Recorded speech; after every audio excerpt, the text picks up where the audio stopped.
Have you ever felt a sudden chill in your home? A whisper of something unsettling in the air? When an old army friend drops by after years apart, it seems innocent enough until the echoes of the past stir up hidden emotions and unspoken questions. Join us as we unravel the quiet tension that lingers in a seemingly ordinary night, where every word and glance holds a deeper meaning. You won't want to miss what unfolds.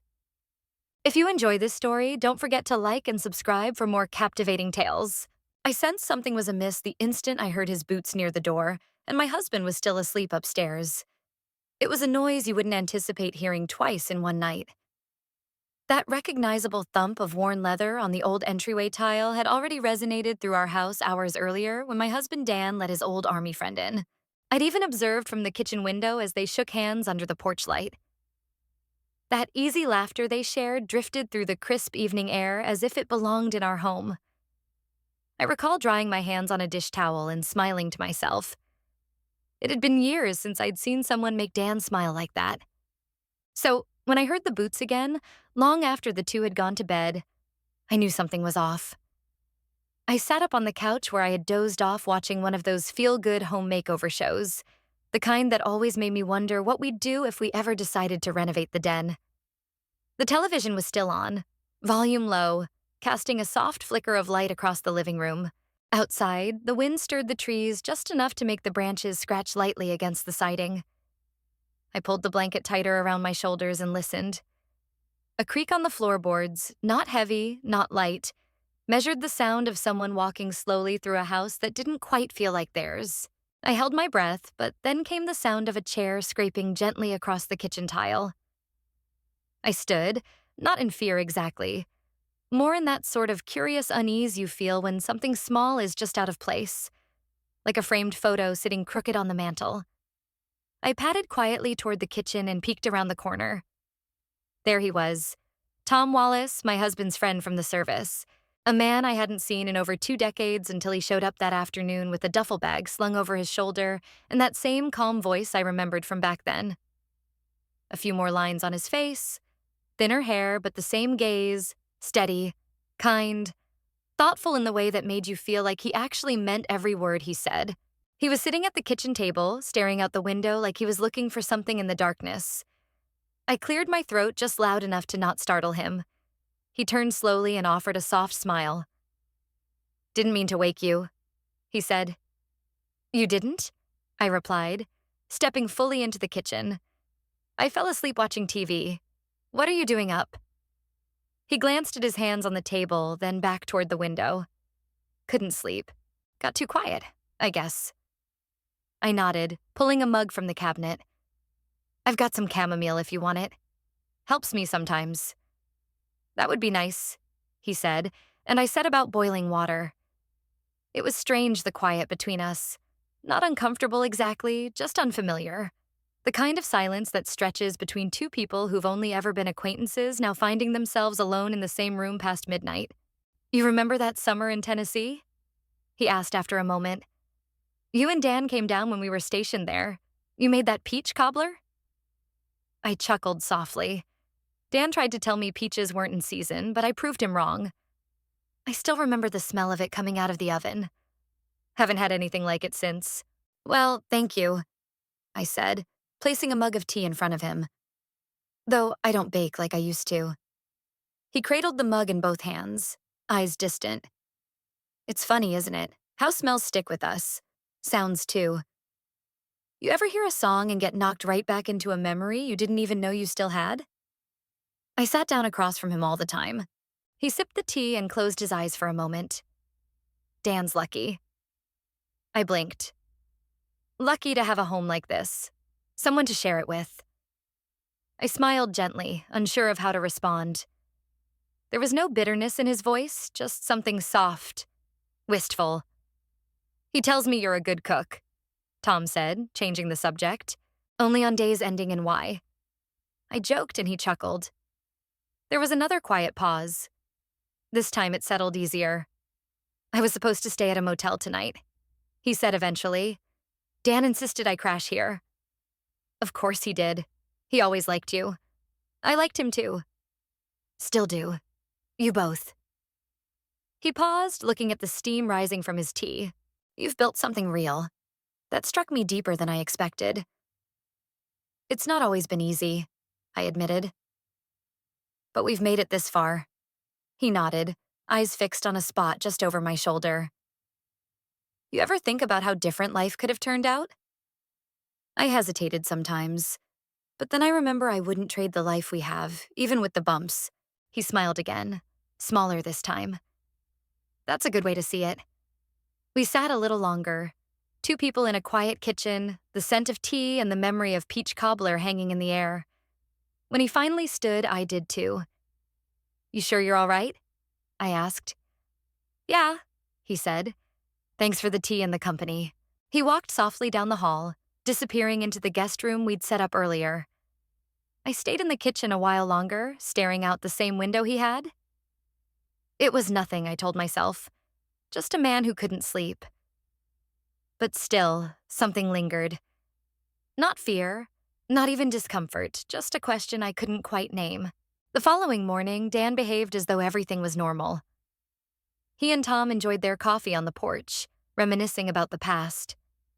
Meanwhile, I stood by the sink, washing the mugs, and couldn't stop thinking about how Tom had gazed out the window, as if he was seeking something.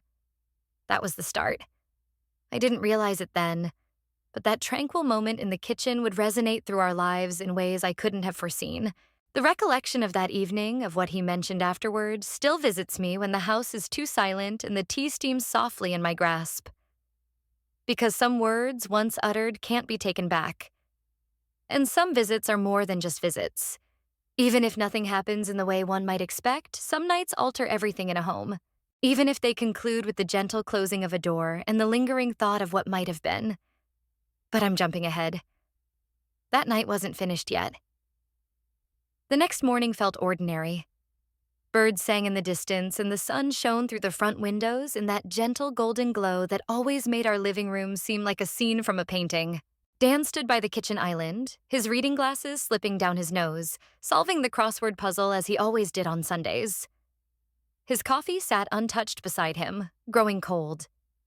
Tom was already outside on the porch, sipping from a chipped mug with a faded baseball team logo, one of Dan's favorites. I observed them from the sink.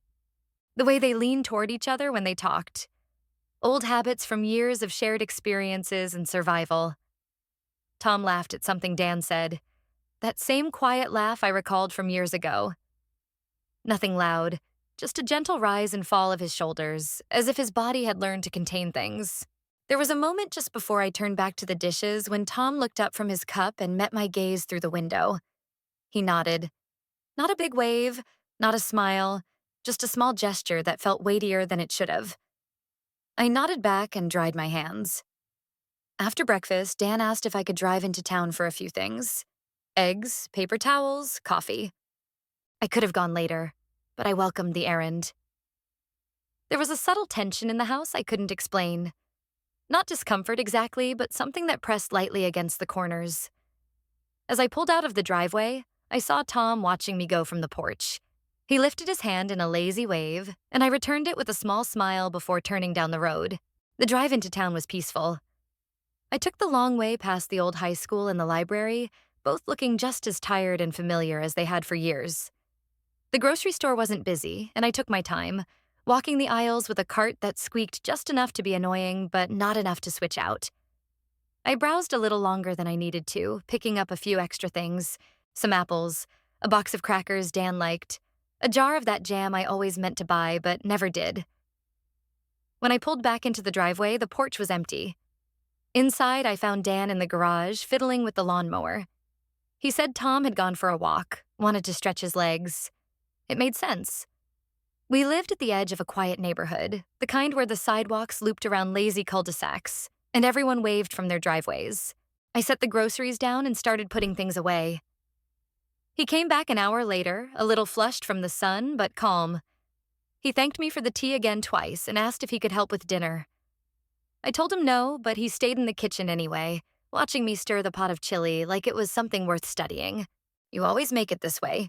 He asked. More or less, I replied. Sometimes I add a little cinnamon. It's an odd trick I picked up from a neighbor years ago. I like it, he said. Feels like something from back home. Where was that again? I asked, pretending not to remember. Small town in Nebraska. One grocery store, two churches, that kind of place. Sounds familiar.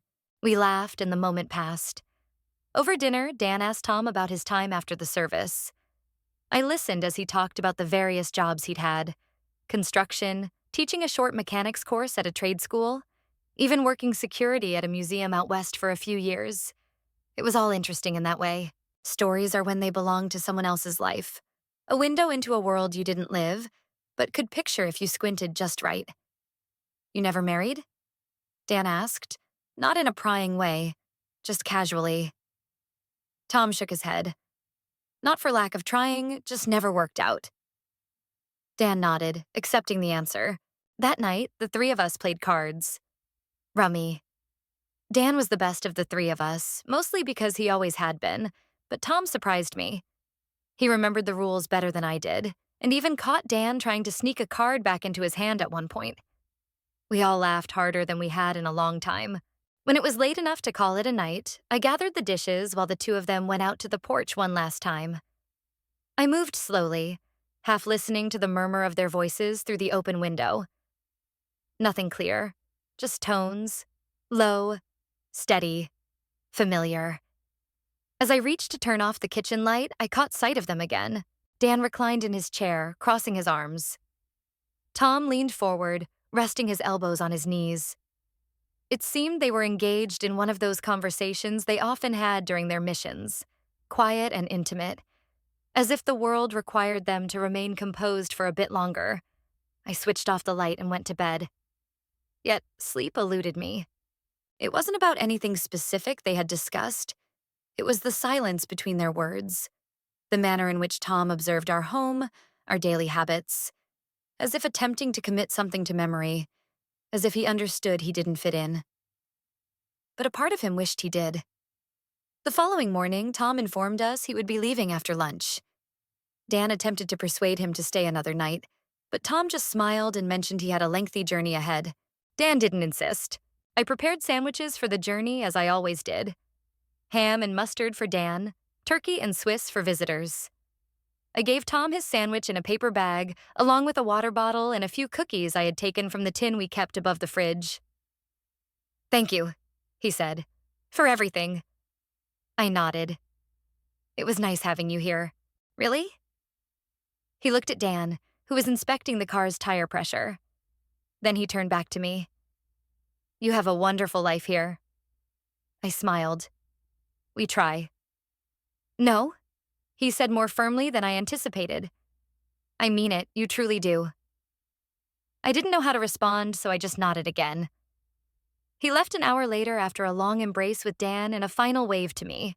I stood on the porch, hand raised, watching his truck vanish down the road. And when it was out of sight, I turned and walked back inside. Dan didn't speak much for the rest of the day. He fiddled in the garage, repaired a loose hinge on the pantry door, and even cleared out the gutters before dinner. I left him to his tasks. We'd been married long enough to understand that sometimes silence wasn't an issue. It was merely a break. That night, as we sat on the couch with a movie playing softly in the background, Dan finally spoke. "He's changed, Tom." Dan nodded. "Something's different. More reserved, more, I don't know. Lonely." He glanced at me. "Yeah, that's the word." I folded the blanket across my lap and gazed at the screen. "You think he's okay?" I asked. Dan didn't respond immediately. Then he said, "He will be. He always finds his way." I nodded, but I wasn't so certain. A week passed, then two. Life resumed its rhythm.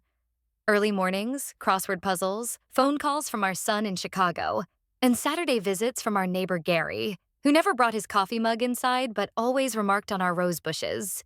Then one afternoon, I discovered an envelope in the mailbox. No return address, just our name written in handwriting I hadn't seen in decades. Inside was a letter. I read it once, then again. Then I folded it neatly and placed it in the drawer by the phone, where we kept takeout menus and spare batteries. That evening, I sat on the porch with a cup of tea, watching the light fade across the yard. Dan joined me after a while, sitting beside me in his usual chair. "Anything interesting in the mail?" he asked. "Just a letter." "From who?" "No one important." He didn't probe further, and I didn't offer more, but the truth was the letter hadn't been insignificant. It had been 3 pages long, written in that same careful tone Tom always used. He wrote about his drive home, the radio stations he passed through, the memory of the tea in our kitchen. He didn't ask for anything, didn't imply anything either. But he described our home the way someone might talk about a painting they'd seen once and never forgotten. There was one line that lingered with me. "You and Dan have the kind of peace people search for their whole lives." Just being near it reminded me what it feels like to hope. I pondered that for a long time. That night, I took the letter out again, reread it under the light of the kitchen lamp, then placed it into a book on the shelf. A small novel about second chances that I'd never finished. And for weeks afterward, every time I passed that shelf, I thought about Tom. Not because I missed him, not because I wished for something else, but because sometimes a person appears in your life not to change it, but to remind you of what you already have and how precious it truly is. And sometimes that's the most challenging part of all. The day the letter arrived, I never told Dan what it said, not because it was some awful secret or because I thought it might cause trouble, but because I knew he wouldn't read it the way I had. He'd skim through the words, nod once or twice, and move on. And that wasn't wrong. It was just Dan. He lived in the present, in what could be fixed or held or solved. I lived somewhere a bit further back, where feelings stretched out like echoes and words had a way of planting themselves in the quiet spaces between. About 2 weeks after I placed the letter into that novel on the shelf, Dan started mentioning small things he wanted to work on. Little projects, fixing the shutters, repainting the fence, cleaning out the attic. At first, I thought it was just the usual burst of spring energy that always came with warmer weather. But there was something else to it. Something more restless. He started rising earlier than usual, long before the birds, and sometimes I'd hear him walking downstairs in the dark. One day, I entered the kitchen and saw him seated at the table, his coffee untouched, with a notepad in front of him covered in lists. Home fixes, calls to return, shopping. Even the car's oil change was noted. "Everything all right?" I inquired, taking a seat opposite him. "Sure," he replied, but he didn't glance up. He just felt like he'd been drifting for too long. It was time to sort things out. I nodded thoughtfully. "It's unusual for you to be concerned about everything at once." "Perhaps," he admitted. "But it's like when you open one drawer and see that the entire cabinet needs tidying, you know?" We remained there in the quiet of the morning, the air lightly scented with the coffee he wasn't sipping. Something within him had changed. I just couldn't determine if it was about Tom or something different. Later that week, while Dan was out purchasing paint for the fence, I retrieved the letter from the book once more. I sat with it at the kitchen table, reading the same lines as before, but this time more carefully. There's a quiet in your home that isn't vacant. It's rich, filled with years and mornings and small traditions. I don't think I've ever been in a house that felt like that. I folded the paper again carefully and placed it back where it belonged. That evening, Dan mentioned Tom. We were strolling around the yard, inspecting the elas and admiring how swiftly the grass had begun to turn green. "Has he ever seemed down to you?" he asked, pulling a weed from the flower bed. "Down?" "Not depressed, just like he's living behind a barrier. Always courteous, always thankful, but never fully present." I thought about how Tom had sat in the kitchen, gazing through the window as if it held some message. "I think he's just been solitary for a long time," I said. "And maybe he's grown accustomed to it." Dan nodded. "That's what concerns me. You get used to being alone too long, it's easy to stop reaching out." We continued walking. The dusk brought a cool breeze, and somewhere in the distance, someone was barbecuing. The scent drifted on the wind like a recollection. A few days later, the phone rang while I was folding laundry. I answered without checking the caller ID, expecting it to be our neighbor or perhaps our son. "Hey there," came the voice. Soft, familiar. I paused. "Tom." "Yeah? Hope I'm not catching you at a bad time." "No, not at all. Just doing chores." There was a silence, but it didn't feel awkward. "I've been thinking about that week," he said. "Thought maybe I should say thank you again." "You don't have to keep thanking us. You're always welcome here." That's kind of what I was calling about. I sat down on the edge of the couch, the laundry forgotten. "I was thinking," he said, "if it wouldn't be a bother, maybe I could come by again just for a day or two. I've been on the road for work and I'm headed your way next week. Figured I'd ask." I hesitated. Not because I didn't want him to come, but because I felt that familiar ripple again. Something not quite visible, but very much there. "I think Dan would like that," I said finally. "So would I." He thanked me and we spoke a little longer. Nothing heavy, just weather and roads in the town he was in. When I hung up, I stared at the receiver for a while, then looked out the window. The yard was still, the sun painting long shadows across the lawn. I told Dan that night over dinner. He was quiet at first, pushing peas around his plate. Did he say why he's stopping by again? "Just passing through," I said. Didn't sound like anything more. Dan nodded. "Well, he's welcome. Just hope he's not chasing something." "Chasing what?" Dan shrugged. "I don't know. Maybe just the feeling of being here. We all do it sometimes. Find a place that makes us feel whole for a bit, and then we try to get it back." I didn't have an answer for that. Tom arrived the next Thursday. He looked weary, but somehow lighter, as though the drive had shed some burden instead of adding to it.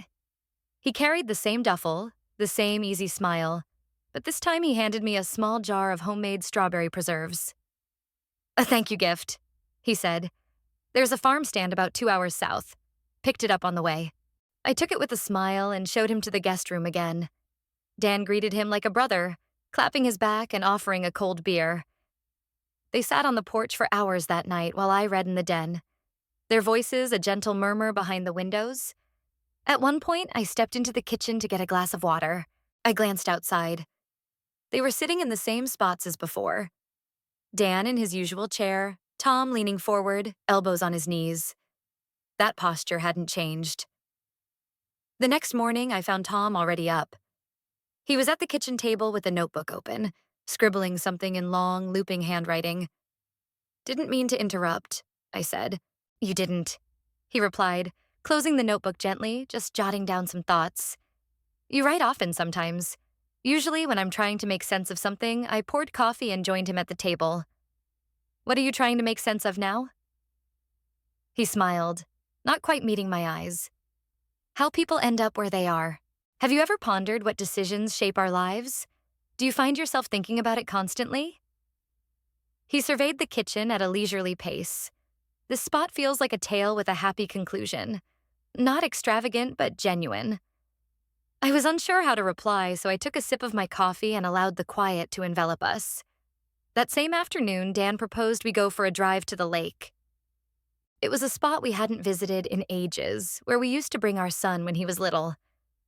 The kind of place where time seemed to slow down and the air always carried the scent of pine and sun-warmed wood.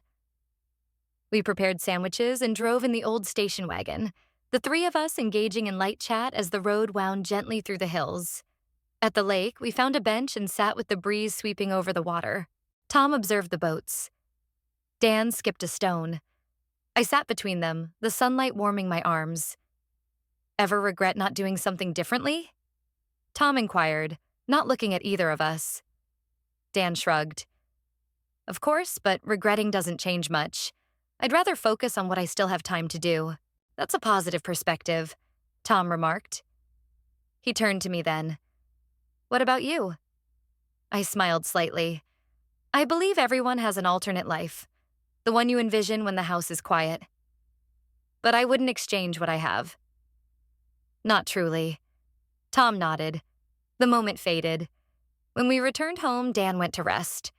I remained in the kitchen slicing fruit for dessert. Tom stood by the counter, silent again. "Thank you," he said gently. "For what?" "For allowing me to be part of this, even if just for a short time." I paused. "You don't need to thank us. You're not a visitor here. You're a friend." His gaze held mine for a moment too long. Then he smiled, and I felt that ripple of something indescribable again. But I didn't say anything because it wasn't the right moment yet, and there were still more days to come. Tom stayed 3 more nights. We didn't arrange it that way. It just occurred. He volunteered to help paint the fence, and once he began, Dan insisted he stay until it was finished. The two of them worked side by side in the afternoons, laughing over old jokes that had no punchlines, pausing now and then to stretch their backs and admire the neat white boards. I watched from the kitchen making lemonade and cutting watermelon, listening to their voices drift through the open windows like music from an old radio. Each evening we sat on the porch. No TV, no distractions, just conversation and the quiet hum of dusk settling into the trees. It reminded me of the early years before our son, before the long rush of decades, when silence was something you shared instead of filled. Tom didn't mention the letter, neither did I. But the air between us carried the shape of it, unspoken, present. He wasn't trying to intrude, that much I knew. But something in him had shifted. Maybe it was just age catching up to him. Or maybe it was what Dan said, the ache of being alone too long. On the 4th morning, Dan received a call from a friend down the road who needed help clearing a fallen tree. He left just after breakfast, saying he'd be back by lunch. Tom offered to stay behind and continue working on the fence. It was mid-morning when I brought out a fresh glass of lemonade. He was standing under the shade of the oak near the side yard, wiping sweat from his brow with an old bandana. When I handed him the glass, his fingers brushed mine, and I felt it again. That quiet pull. Not romantic, not tempting, just human. He thanked me and drank slowly. I leaned against the railing, arms crossed loosely. "Do you ever think about returning?" he asked. "To the places you left behind?" "Sometimes," I said, "but most of them don't exist the way I remember." "That's true," he said. I went by the house I grew up in a few years ago. It had new siding, a satellite dish, different trees. I stood on the sidewalk and realized I didn't recognize a single thing. "We carry the old versions in our heads," I said. "That's the part we miss." He looked at me for a long moment, not saying anything, just holding the glass and listening to the birds. He finally remarked that this location felt more familiar to him than any other place he had visited, despite having hardly spent any time there. I nodded in agreement. "It's not about the house, Tom. It's about the people who live in it." He simply smiled and gazed out over the yard without replying. After lunch, Dan came back, and life resumed its usual rhythm. That evening, we enjoyed dinner on the back patio. We had simple fare: grilled chicken, corn on the cob, and baked potatoes wrapped in foil. Tom volunteered to handle the dishes afterward, and I accepted his offer. Dan went to bed early, his back aching from moving branches all morning long. I remained behind to wipe down the counters while Tom washed dishes at the sink. "Do you ever think we get second chances?" he asked over the sound of water running. "Sometimes," I replied, "but they don't always appear as we anticipate." He nodded slowly in agreement. "I thought I had one once," he shared. "Years ago, there was a woman I met in Portland who made quilts. She didn't say much, but her laughter sounded like wind chimes. I stayed for a few months and helped out in her shop, thinking it might lead to something more, but then I got a job offer down south and took it without much thought, planning to call her and invite her to visit." "Did you?" I asked. He shook his head. "No, I kept intending to reach out. Then one day it felt like too much time had passed." I leaned against the fridge while drying my hands with a towel. "It's strange," he said, "how a moment can slip away without making a sound." We fell silent for a while as the faucet dripped softly and cicadas buzzed outside. The following morning, he informed us that he would be leaving after breakfast. Dan clapped him on the shoulder and encouraged him to keep in touch. Out of habit, I packed him another sandwich turkey and Swiss again, but this time included a note with just one sentence. "Remember what you're worth." There was no need for a signature. It wasn't necessary. He embraced Dan goodbye at the door. Then he turned toward me. There was a moment of stillness between us. "You gave me more than you realize," he said softly. "Just take care of yourself." He smiled as he added, I will. And then he departed. Dan and I watched as his truck vanished down the street once more. This time, I didn't question whether he would return. I understood that he wouldn't, and that was perfectly fine with me. The days continued to pass. Dan repainted the shed while I organized the pantry. Life resumed its normal pace, steady and gentle, as weeks went by, until a postcard arrived from New Mexico featuring a photograph of a canyon at sunset. On the reverse side were several lines written in that same flowing script. Found a little cabin near the mountains. Working mornings at a hardware store. Sunrises here are incredible. Thank you for reminding me what home can feel like. I showed it to Dan. He read it twice before pinning it to the kitchen corkboard. He's where he needs to be, Dan remarked. He is, I agreed. That evening, we sat on the porch again as soft light enveloped us and warm air lingered around us. Dan reached over and handed me his mug, saying, "Try this, it's that new blend you picked up." After taking a sip, I nodded approvingly and said, "Good." He gazed out across the yard where the fence shone white under the setting sun and asked, "Do you think we'll ever move?" "Maybe someday," I replied, "but not just yet." "Good," he said contentedly. "I like it here." "So do I affirmed. We settled into that familiar silence, not because we lacked words, but because we had already expressed what truly mattered, some things spoken aloud while others remained unvoiced. That night, I approached my shelf and opened the book where I'd kept the letter safe inside its pages.